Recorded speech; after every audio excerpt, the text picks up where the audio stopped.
તો રાજકોટ શહેર અને જિલ્લામાં દીપડાની દહેશત પણ વધી છે। ગઈકાલે ઢાંઢણી ગામમાં દીપડાએ વાછરડીનું મારણ કર્યું હતું। દીપડાએ વહેલી સવારે મારણ કર્યું હતું। તાત્કાલિક વન વિભાગની ટીમ ઘટનાસ્થળે દોડી આવી હતી। દીપડાને ઝડપી લેવા અલગ અલગ પાંજરા પણ વન વિભાગ દ્વારા મૂકવામાં આવ્યા છે।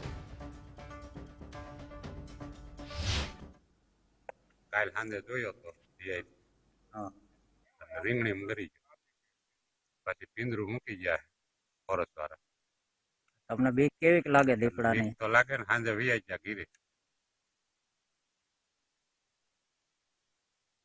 એ આ કાળમાં બન્યું, સવારે જોવા આવ્યા તઈ ખબર પડી કે આ મરણ થઈ ગયું। કેટલી કિંમતની વાસળી હતી?